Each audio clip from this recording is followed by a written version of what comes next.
When billionaires have essentially come out on record and say they've had it with our financial leaders, whether it's Jerome Powell at the Federal Reserve or our Treasury Secretary Janet Yellen, what that means and the significance of increasingly seeing folks not very much confidence in their own bank, their own fortunes, and their own future.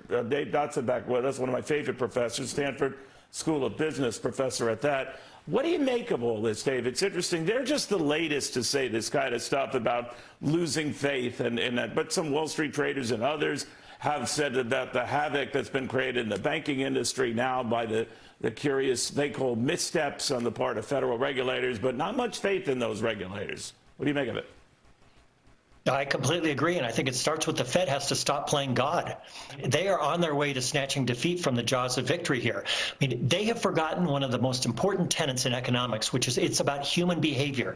And they seem to think that they could just sort of fine-tune the economy by tapping the joystick a little bit to the left or a little bit to the right, like we're a video game, and get someone to not buy dessert at Olive Garden tonight or decide not to buy a tractor. The Fed needs to get off the stage, and they need to give us clarity and say, okay, we raised it up to 5%, fine. Now, we are leaving you alone, and we're going to let the economy settle down. But instead, Powell just thinks he can sort of tinker with the economy like it's a video game. You know, then I want to switch to Janet Yellen, her remarks as to whether we would extend essentially limitless FDIC insurance for all bank customers and depositors across the country. She dialed that back. Of course, a lot of confusion in the interim. What do you make of that? Okay, well, we have three fiascos going on, Neil. We've got an arrogant Fed policy, we've got really foolish fiscal policy right now, and now we've got what you're talking about, which is a deer-in-the-headlights banking policy. Everybody knew that there was going to be a run on Silicon Valley Bank that Friday morning. It was no secret. And they waited until the bank failed and then said, we're going to make good on the deposits, at the same time giving anybody assurance about all the other 1/3 of the deposits that are in the community banks. They need to give us some clarity on what they're going to do to shore up the banking industry instead of just reacting to what's happening. Of course people are skittish, and of course people are losing faith in their institutions.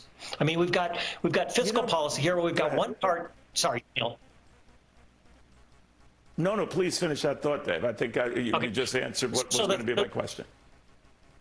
Yeah, the third, Neil, is the fiscal policy. So you've got one side who's decided 2023 is the year to step on the gas and expand federal programs, which we know is inflationary based on what happened the last 2 years.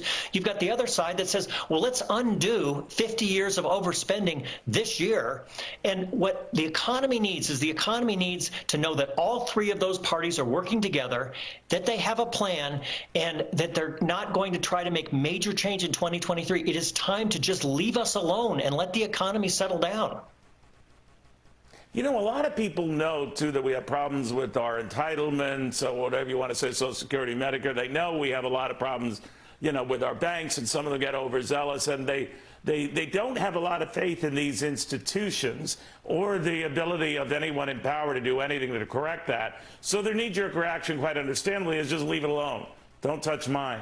And I'm wondering, that's going to compound the problem, isn't it? Well, Neil, the way it's supposed to work is you bring fiscal policy and monetary policy and banking policy together. And when they work together, yes, you can actually do good things. But right now, we've got everybody battling with each other, and fiscal policy and monetary policy are not being coordinated. In Washington, D.C. right now, we've got 635 people who are mostly just concerned about getting reelected and how many people they have on their Twitter account, instead of saying, we're not going to disrupt the economy. You know, Dave, I was taking a look at it, still going on now in Paris, these protests, days after Emmanuel Macron forced in this law that will call for raising retirement there from 62 to 64, and they're not happy about it. Could you see that kind of frustration playing out in this country? Oh, it's going to. Make no mistake about it.